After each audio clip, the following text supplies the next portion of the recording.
Hi guys! Good afternoon to everyone. Now is February 1, 2025, Saturday.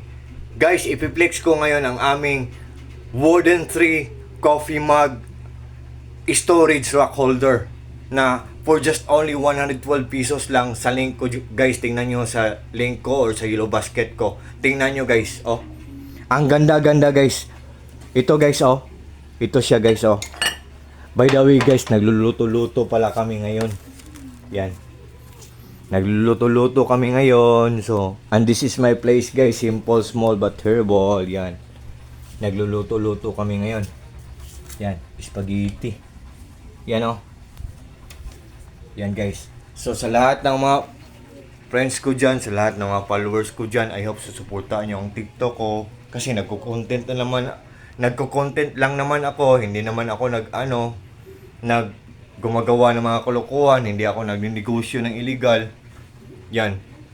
Thank you so much guys sa lahat ng mga friends ko dyan na palaging sumusuporta sa akin, sa lahat ng mga taong nag-order ng product sa Yellow Basket ko. So, nag-trust sila sa akin. Thank you so much sa yung trust guys ha. Thank you so much guys. So, balik tayo dito. Guys, Wooden 3 coffee mug storage rack holder guys for just only 112 pesos lang. Nandyan sa Yellow Basket ko guys kung interesado kayo guys. Ang ganda ng quality guys, ang mura-mura lang. Oh. Yan guys oh. So, sa lahat ng mga interesado dyan, I hope na just trust me guys, just click my Yellow Basket guys. And just try guys, subukan nyo lang, baka magustuhan nyo. For just only 112 pesos lang. Yan guys. Yan guys oh. Ibalik natin guys ha. Oh.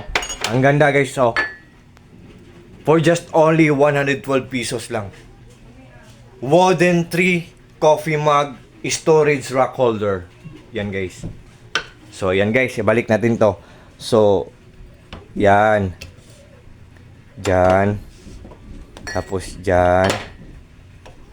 Yan. Ito.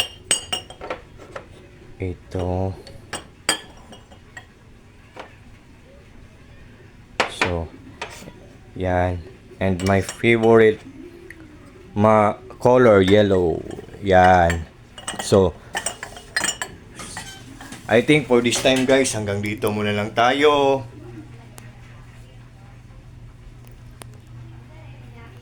Sa lahat ng mga friends ko dyan, sa lahat ng mga followers ko dyan, sa lahat ng mga kako-groups ko dyan, Koi Lovers Philippines, sa mga supporters ko, sa mga taong walang sawang nagjo-join sa live ko, sa mga taong walang sawang nag-watch ng mga short videos na pinapost ko.